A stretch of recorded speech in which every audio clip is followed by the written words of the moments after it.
یہی کہہ رہا ہوں، قرآن کا فیصلہ ہے، میں نے حوالہ کھولا ہوا ہے۔ زندہ پیغمبر ابراہیم علیہ السلام غیب نہیں جانتا، زندہ فرشتے غیب نہیں جانتے، تو آپ کے قبرستان والا کلندر کیسے غیب جانتا ہے؟ کون اللہ کا نام اونچا لے گا؟ میں اس دوست کے لیے دعا کروں۔ عالم الغیب صرف کون ہے؟ اونچا عالم الغیب صرف کون ہے؟ قرآن پاک کے الفاظ فرمایا کل یعلم من فی السماوات والارض الغیب الا اللہ۔ آیت نمبر 65 سورۃ النمل 20واں پارہ پہلا صفحہ۔ اعلان کر دو میرے میٹھے مدنی کریم صلی اللہ علیہ وسلم، آسمانوں والی مخلوق بھی غیب نہیں جانتی، زمین والی مخلوق بھی غیب نہیں جانتی، فرشتے مخلوق ہیں غیب نہیں جانتے، انسان مخلوق ہیں غیب نہیں جانتے، جنات مخلوق ہیں غیب نہیں جانتے، انبیاء مخلوق ہیں غیب نہیں جانتے، اللہ کے ولی مخلوق ہیں غیب نہیں جانتے۔ اگر غیب کو جانتا ہے تو الا اللہ۔ اونچا عالم الغیب صرف کون ہے؟ محبت سے عالم الغیب صرف کون ہے؟ بچہ گم ہو گیا، بلوچستان کا میرا بھائی عامل کے پاس چلا گیا، جی میرا بچہ گم ہو گیا ہے، جنوں سے پوچھ کر بتا میرا بچہ کہاں گیا؟ عامل نے کہا کالا بکرا لے آؤ، اس کے لہو کے ساتھ میں عمل کروں گا۔ یہ میرے سامنے قرآن پاک 6واں پارہ، سورت کا نام سورۃ المائدہ، فرمایا حرمت علیکم المیتہ والدم ولحم الخنزیر وما اہل لغیر اللہ بہ۔ یہ آیت نمبر 3 ہے، میں نے انگلی رکھی ہوئی ہے۔ جو حلال جانور خود بخود مر جائے وہ حرام ہے، مرغی مر گئی حرام ہے، بکری گائے مر گئی وہ حرام ہے۔ نمبر 2 والدم، ذبح کرتے وقت جو جانور کا خون نکلتا ہے یہ پہلے سے بھی بڑا حرام ہے۔ نمبر 3 ولحم الخنزیر، خنزیر کا جو گوشت ہے سور کا گوشت دونوں سے زیادہ حرام ہے۔ اور نمبر 4 وما اہل لغیر اللہ بہ، اللہ کریم کے بغیر کسی کے نام کی منت ہے، منوتی ہے، نظر نیاز ہے، دربار کے نام کے چاول ہیں، مزار کے نام کی مٹھائی ہے، کسی پیر فقیر کے نام کا بکرا اور دمبا ہے، اللہ کا قرآن کہتا ہے یہ خنزیر سے بھی زیادہ حرام ہے۔ ایک مسئلہ پہلے سن لیں پھر میں سبق پڑھاتا ہوں۔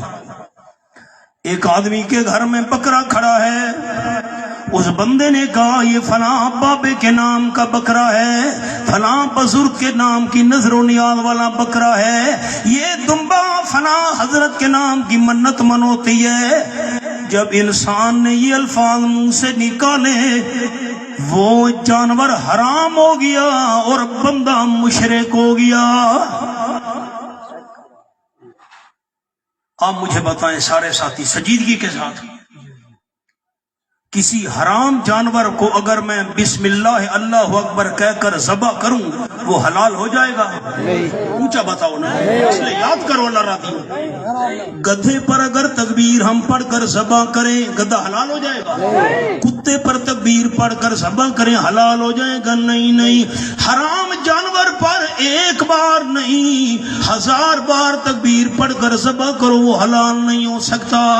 جب بندے نے کہا یہ بکرا فلاں کلندر بابے کے نام کا ہے، یہ دمبا فلاں حضرت کے نام کے دربار کا ہے، وہ دمبا اور بکرا حرام ہو گیا۔ قرآن کہتے ہیں خنزیر سے بھی زیادہ حرام ہے۔ اب ایک بار نہیں 1,00,000 بار تکبیر پڑھ کر ذبح کرو وہ حلال نہیں۔ اگلا مسئلہ سمجھو۔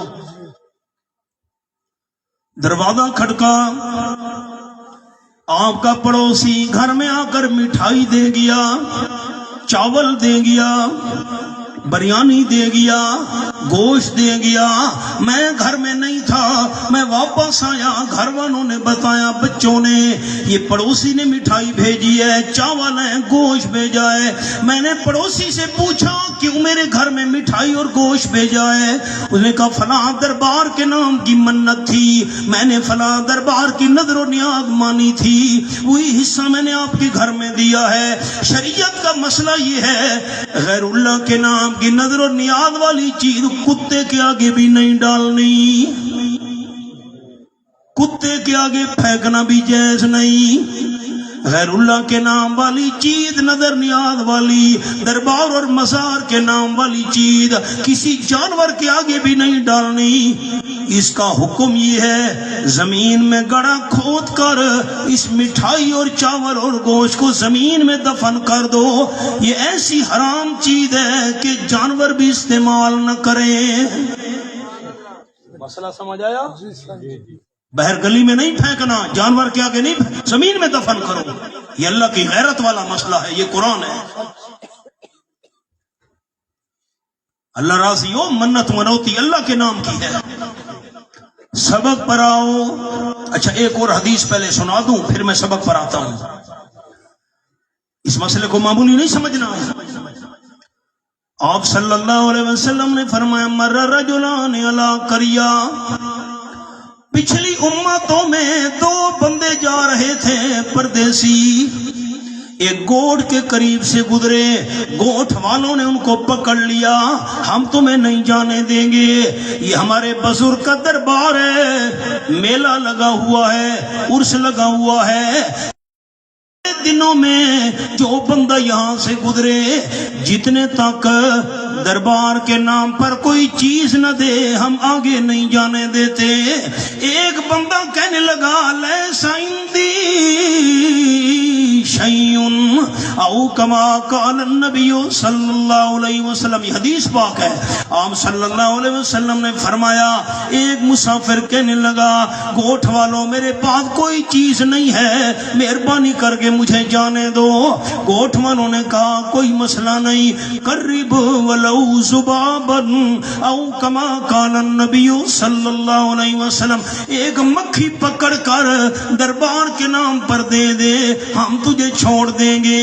अगर एक मक्खी भी तूने दरबार के नाम पर न दी, हम तुझे कत्ल कर देंगे। उस बंदे ने जान बचाने के लिए एक मक्खी पकड़ी। मक्खी क्या चीज है? मक्खी पकड़ी, दरबार के नाम पर दे दी। फखल्लू सबीला औ कमा काल नबी सल्लल्लाहु अलैहि वसल्लम, गोठ वालों ने कहा, तू चला जा, हम तुझे कुछ नहीं कहते। वो बंदा तो भाग गया। दूसरे बंदे को कहा, तेरे पास कोई चीज नहीं, तू भी मक्खी पकड़ कर दरबार के नाम पर दे दे। इस तौहीदी बंदे ने कहा, जान कुर्बान कर दूंगा, एक मक्खी भी अल्लाह के बगैर किसी के नाम पर नहीं दूंगा। गोठ वालों ने कहा, हम तुझे कत्ल कर देंगे। तौहीदी बंदे ने कहा, जान कीमती नहीं, ईमान कीमती है। फकतलू हो, हुजूर सल्लल्लाहु अलैहि वसल्लम फरमाते, गोठ वालों ने उस दूसरे बंदे को कत्ल कर दिया। जो पहला बंदा मक्खी देकर दरबार के नाम पर जान बचा कर चला गया था, जब उसकी मौत आई, मरना तो था एक दिन, जब उसकी मौत आई, दाखल अन्नार, मुशरिक होने की वजह से हमेशा के लिए जहन्नम में चला गया। और जिस बंदे ने जान कुर्बान कर दी, एक मक्खी भी अल्लाह के बगैर किसी के नाम पर नहीं दी, शहीद होने के बाद दखलल जन्नत, जन्नत का वारिस बन गया। सारे साथी मेरे साथ वादा करते हैं, जितनी भी जिंदगी आपकी मेरी बाकी है, कोई चीज मिठाई है, चावल है, पैसे हैं, कोई और चीज है, बकरा है, जानवर, किसके नाम पर देंगे? अल्लाह के। नहीं, ऊंचा ऐसा नहीं, ऐसा नहीं सुनना चाहता। किसके नाम पर देंगे? ये अल्लाह की गैरत वाला मसला है, मामूली मसला नहीं।